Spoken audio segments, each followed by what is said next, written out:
Y'all see this? Sis pass, guys. I did that. I fucking did that. Okay, y'all. So we already know why we're here. So as you guys can tell by the title and thumbnail, I'm going to be sharing with you guys my experience while taking the NASM proctored exam. Ooh, baby, it is hot. Okay, it is hot. So yes, I'm going to be telling you guys about my experience taking the test. Um, This is, if you've seen the earlier clip, that was Friday, February 9th. It is now Valentine's Day. So, yeah, let's go ahead and jump right into it. If you guys don't know who I am, my name is Mika Tania. I will be sharing with you guys my glow up journey, my fitness journey, my lifestyle, a little bit of fashion, and pretty much whatever else I feel like sharing with you guys. Let's jump into it. Okay, so the NASM CPT. And by the way, if I look a little like flustered and it look like I'm sweating a little bit, I just got back from the gym and I wanted to make this video before I get settled because usually after I take a shower, I like to relax. I like to start working on other content for you guys. So yeah, I just got back from the gym, so don't judge me. Okay. So I'm going to be sharing with you guys some things that I used and just overall telling you guys my experience and how things went. So first things first, I started taking the NASM course back in December, like early December.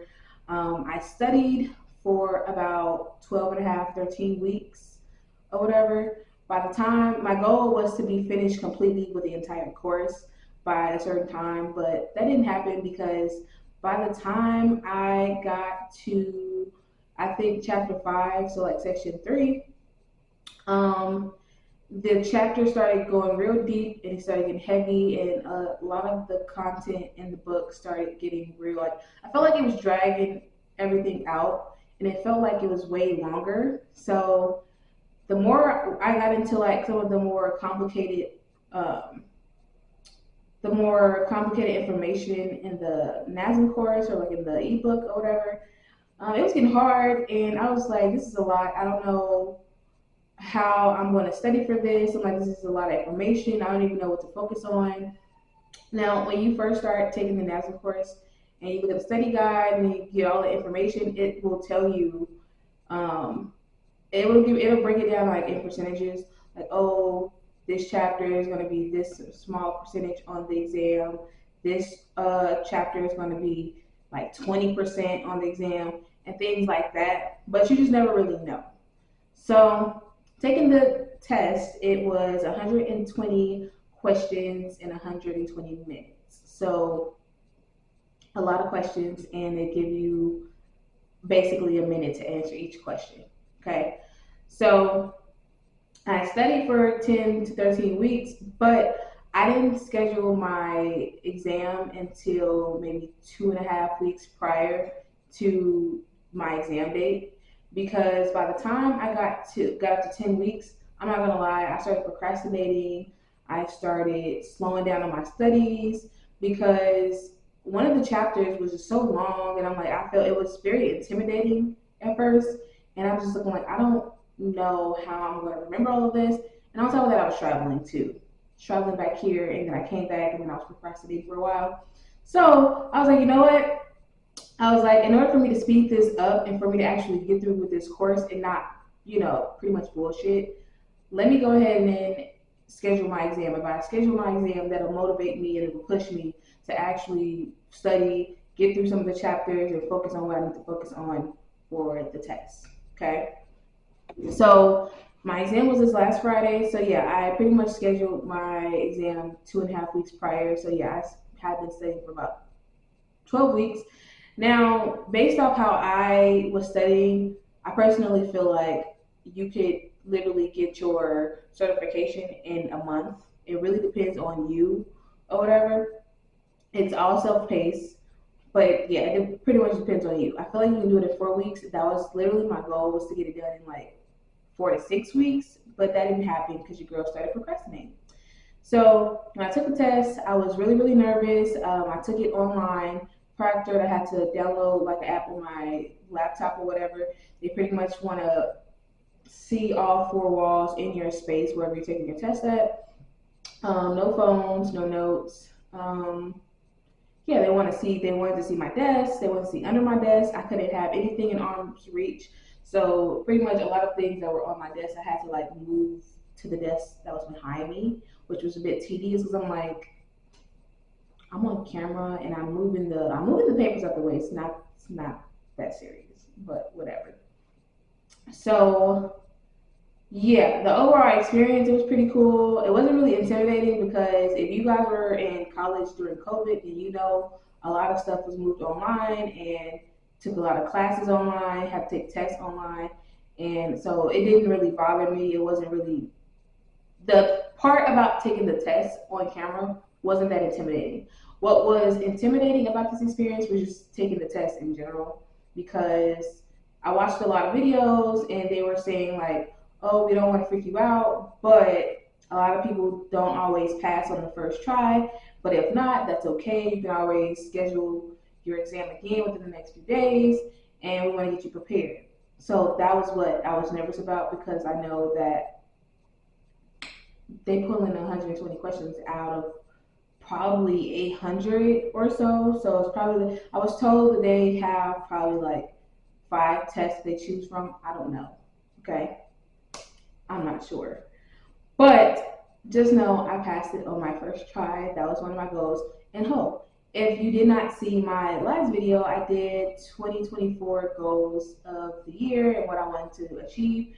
And this was actually one of the goals, well, actually one of the first goals on my 2024 goals list or vision board, whatever, that I wanted to accomplish. And I accomplished it. I spoke into existence. I prayed on it. I studied. Man, crazy. So now let's get into what I used, some tips, or like just all the resources. Now, a lot of the stuff that I'm going to share with you guys, I'm going to put in the description box because I watched a lot of videos on repeat, and I'm also going to show you other um, content creators that spoke about this so they can also give you some of the same similar tips that I found to be the most helpful. Um, but as far as like studying the tools that I use, I use a cheat sheet. So to the girl, to one of the channels I watch, she's the goat for this. She linked this in her description or whatever. I'm gonna link her YouTube video in the description as well, so you guys can watch her video and then you'll see what I'm talking about. But I use a cheat sheet and I printed out 2 copies, and I would take one to the gym with me and I would leave one at home or whatever, so just in case. And I pretty much went through, and on one of them, I actually wrote notes on the back of here. So the notes that I wrote on here is from like when I would go through the chapters, and if I would take like the section review test, then I pretty much would like go in and look over the answers that I got wrong. And if I got them wrong, I would go in and pretty much write them down as notes and write the right answer. Okay. So I used a cheat sheet, and then as I was going through the course, I ended up Luna's in the back. She's got the zoomies or something. But as I was going through the chapters, so I ended up getting up to chapter 14 on my test. I mean, not on my test, I'm sorry. I ended up getting up to chapter 14 in the course right before I took my exam. And pretty much when I got up to chapter 14, my goal was to, okay, get up to chapter 14. I was going in chronological order. And after I did my research on some of the things I needed, it kind of just worked out that all of those chapters that I had read was majority of what I needed. But a lot of the introductory chapters is kind of like, you don't really need it, but it's still very important. So definitely still go through the course. Actually, I'm still going through the course now, but what I'm doing is I'm just going in and I'm focusing on my NASM like nutrition part so that I can work on getting my CNS, so my certification for nutrition specialist. So that's what I'm focusing on right now. But that's chapter 14. What else? I also took a lot of notes. And usually when I was in school or when I'm doing something, I have a habit of trying to write everything down when you don't need everything, whatever. And I realized I caught myself doing that in the beginning, trying to write down all of the definitions, and I didn't do that. So what I started doing was I went through the study guide, and every chapter that I got on, I would go through the whole chapter, then I would go through the study guide or whatever, look at the chapter highlights, and then anything that was in that study guide for that chapter review or whatever, I would pretty much go in and rewrite everything that had like the very important next to it. So if it had like a red asterisk, then I would write that stuff down because I knew it was going to be important and I needed that. So I pretty much used a big notebook and I took lots of notes, but I tried to focus a lot of my notes on things that were very helpful, like the helpful hints. If it had like a red in the course and it said critical, I also made sure I paid attention to those notes as well, just because it'll help you understand better. And I feel like it's just very important. If it's in red, it's important. So I took a lot of notes on the things that I needed the most and things that I felt like, okay, I'm not going to remember that. So I'm going to write it down. And as you go through the NASM course, you'll also realize that a lot of the things that they talk about in each chapter, they pretty much go over it in another chapter. So they kind of repeat a lot of things. So by the time you get to like 14, 15, 16, some of the definitions and like the terms they use, you've already heard it in the previous chapters, which also is very helpful because it helps you pretty much remember what it was, okay?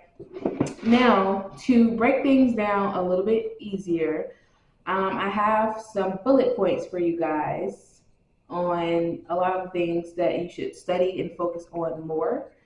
I'm going to give the chat. I'm going to try to give you the chapters, also the terms, and just key things you should know to study for the exam. Now, when I took these notes, I took these notes from watching like different videos and things like that, and a lot of them said similar things. And then I just put it into one note thingy so that it was easier to remember. Whatever I don't say or whatever I forget, I'll just grab it from my notebook. Okay. So some of the things that you're going to need to know. So the number one thing you're going to need to know for your NASM exam to study, you're going to need to know the amount of CEU, continuing education, hours you're going to need to certify. You're going to need to know how often you need to certify. You're going to need to know how many hours, because first of all, that's one of the easiest things you can know. Super easy. I believe it's 19 hours and then you need 1 hour of CPR, but I think it's like 1.9 CEUs and then 0.1 CEU of the CPR. So you're going to need to know that. Let's see. You're going to need to know chapter 6, which I believe was cardiorespiratory system, the skeletal and nervous system, the central nervous system. You're going to need some terms from that, which is chapter 6. Let's see. You're going to need to know chapter 20, resistance training concepts. You're going to need to know chapter 21, OPT model. They touch on OPT model very early on in the intro. So if you're in the beginning, please write that down. Or if you're further along, you're going to have to go back and study that. So you're going to need to know the OPT model. You're going to need to know the different phases. You're going to need to know the different stages of it or whatever. So it's 3 stages, 5 phases. Okay. So OPT model. You're going to need to know chapter 11. So health and wellness and fitness assessments protocols. So from chapter 11, the biggest things that you're going to need to know is the overhead squat assessment. You're going to need to know the difference between that, the single leg assessment. They have a lot of like performance assessments is like the part Q. They have an HHQ, which is like the history, the health history questionnaire. You're gonna need to know that. I feel like I'm talking too fast. I'm trying to slow down. It's just me and you. I'm talking really fast, and I don't know why I feel nervous. Okay. All right. So yeah, so you're going to need to know the overhead squat assessment. You're going to need to know chapter 12, which is postural movements and performance assessments and performances. So basically 11 and 12 kind of go hand in hand with each other. It's just a bunch of assessments and things like that. Okay.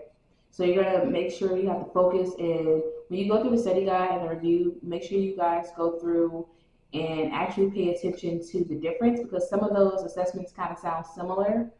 And on the test, they like to ask tricky questions or like to trip you up. That's what I did notice. So on the exam, I noticed that a lot of the questions where I didn't understand. If I didn't understand it, I bookmarked it and I moved on or whatever. You can bookmark the questions. You can come back to it at the end.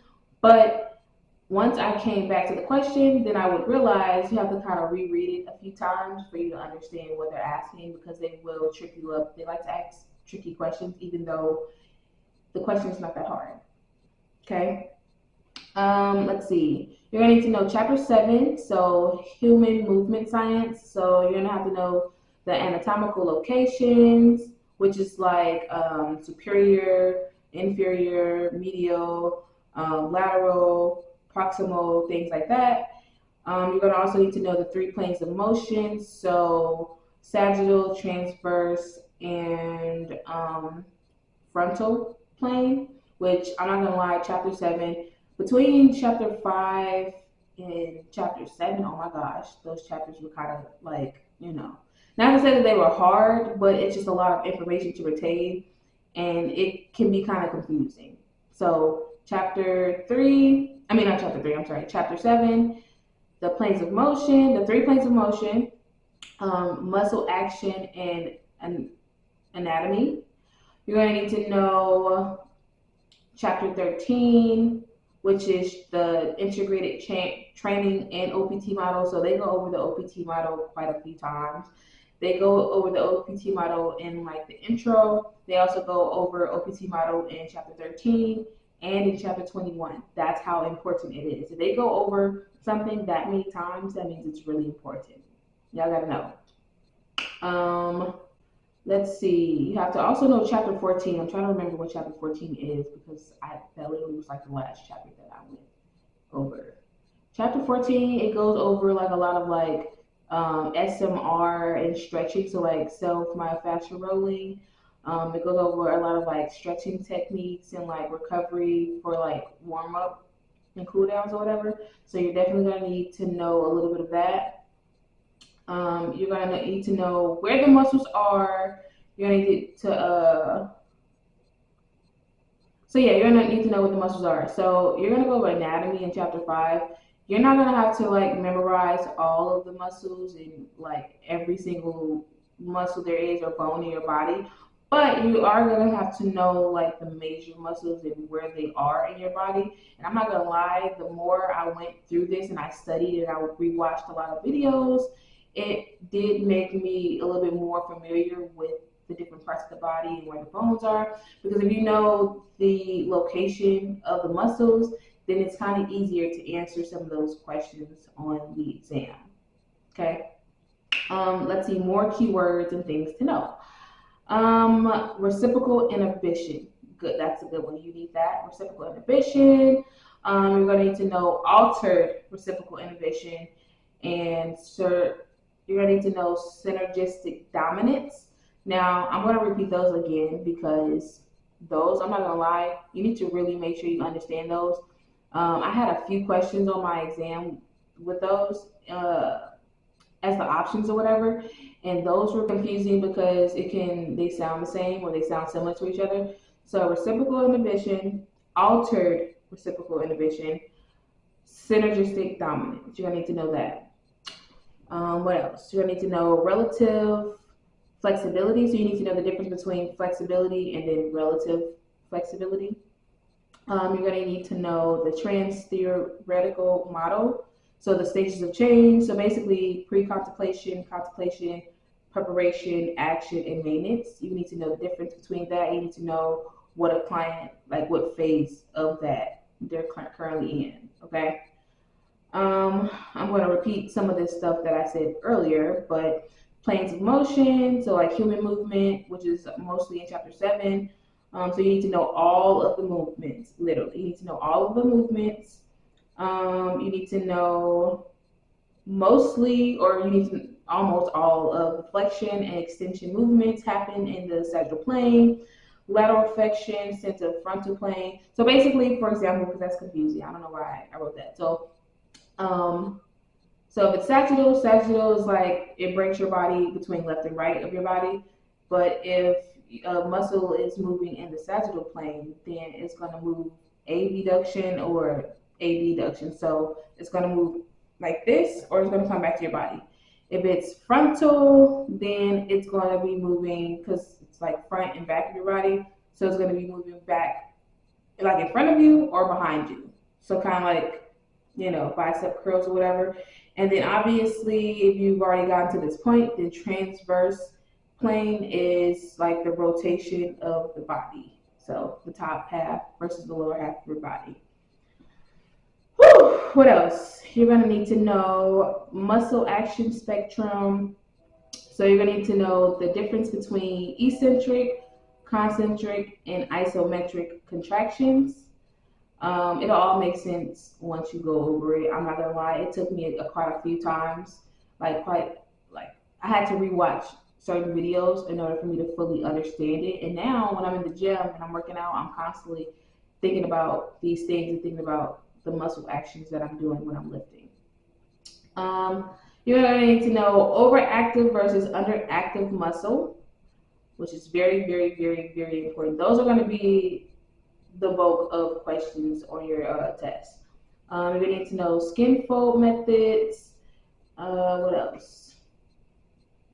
You're going to need to know the Forsyth, Durham, Wormsley protocols. I think that's how you say it. Durham, Wormsley protocol. It's 4. You're going to need to know the heart rate reserve formula. So I was told you're supposed to know the heart rate reserve formula, but I don't think you necessarily need to know because I don't, I feel like if it's going to take up extra like power in your brain that you don't have to learn the formula, I don't just learning it. It's not that important. But hey, I did, but I didn't really need it. So I'm going to put the heart rate formula on the screen. It should be right there. Yeah. Okay, cool. You're going to need to know SMART goals. SMART goals. You're going to need to know more than just the acronym. So you can't just know, what is it?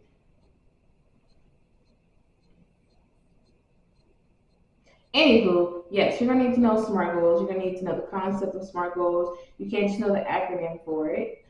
You're going to need to know subjective and objective data. I didn't really see too many. I think I had like maybe 1 or 2 questions on that, but you're going to need to know the difference between subjective and objective data. You're going to need to know blood flow. So you're also going to need to know like the flow of the heart. So the left atrium versus the right atrium versus the left ventricle versus the right ventricle. You're going to need to know that it takes the deoxygenated blood from one side, and then it goes to the bottom ventricle to the lungs, and then it goes, and then it pulls oxygenated blood to the other side of the heart, and then it goes to the body. You're going to need to know that. So now I'm well aware of that. So you're going to need to know the blood flow. You're going to need to know systolic and diastolic BP, so blood pressure. You're also going to need to know cardiovascular. What else? That was like in chapter 6, so revisit chapter 6.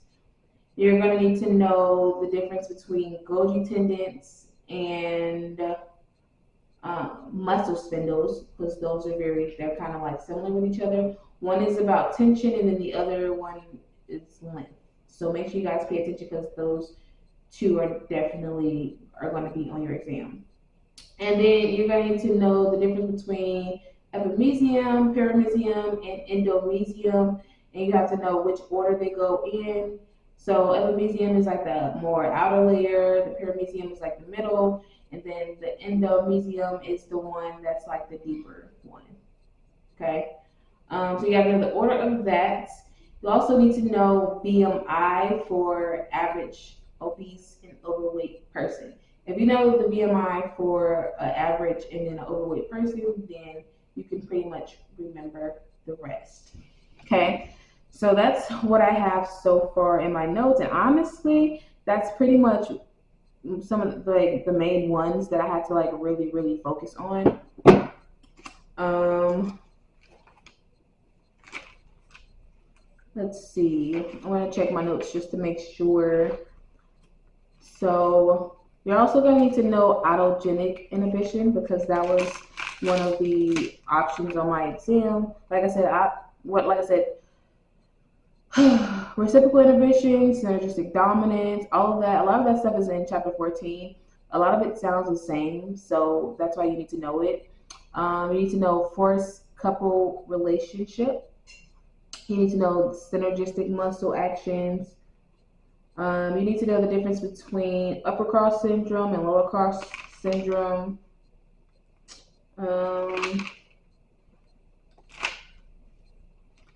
Let's see. You need to know the BMI classifications, which is the same thing as what I just said. You're going to need to know the blood pressure classification. So you can't just know the difference between systolic and diastolic blood pressure. You need to know what classification and criteria. So a normal systolic and diastolic is going to be less than 120 and diastolic less than 80. So you need to know that, and you need to know what's elevated, what's stage 1, stage 2, and hypertensive crisis. So like basically whether or not they have like hypertension or not.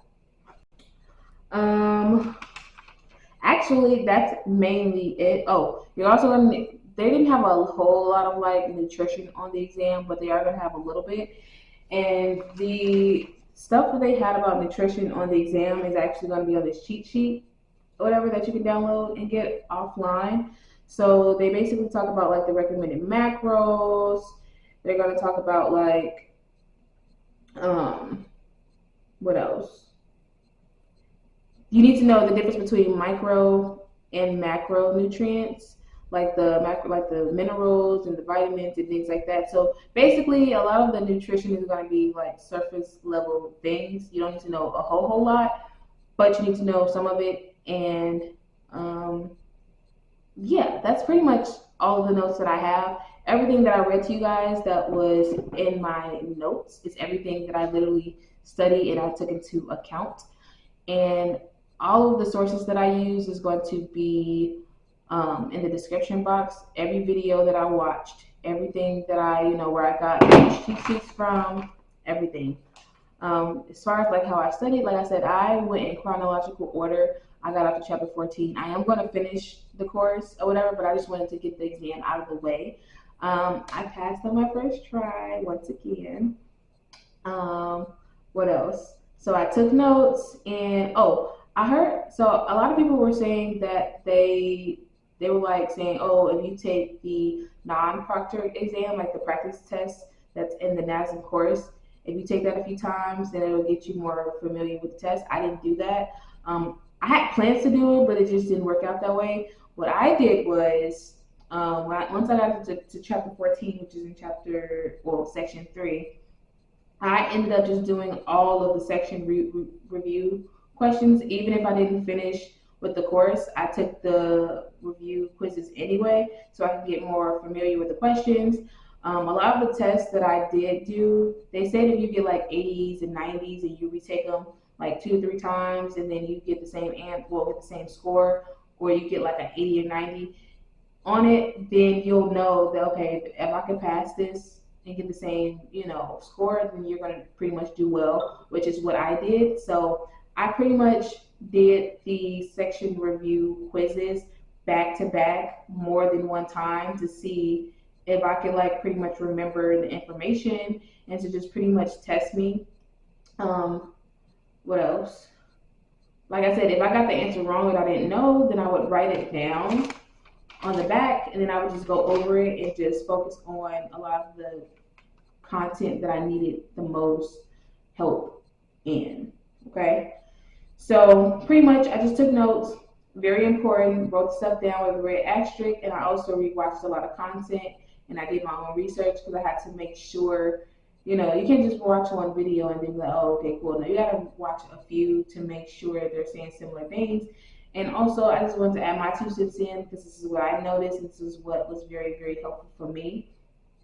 And yeah, you can save a lot of time by literally just doing exactly what I just said. Just study what you need to study, focus on that first, and you literally could do this in 4 weeks. If I had did some of the research beforehand, then I think I probably would have, but I don't know. I wasn't sure. So, um, yeah. So what's in store? So next, I have to get through my nutrition so that I can take my exam for that, and then I'm going to be all good. I think I pretty much covered everything. I feel like this video got way longer than I really wanted it to. So if you guys have any further questions in the comments, please drop the questions down in the comments and I'll answer. I'll try to answer majority, if not all of them. Um, yeah, if there's anything specific you guys want to know, just let me know and I'll answer them for you. If I need to make another video, I don't think I should have to make another video on this, but if I need to make like a short or something, then I will. And yeah, so I gotta go take a shower and I'm gonna go. I got some stuff to do, y'all. So yeah, I hope you guys enjoyed this video. I hope it was really, really, really, really helpful. Do not forget to check the description box because all of the resources and videos that I use are going to be down below. Make sure you guys go ahead and turn on your post notification bell so you guys can be notified every time I post another lit video. And make sure you guys subscribe and like and comment and let me guys know what you think. Bye.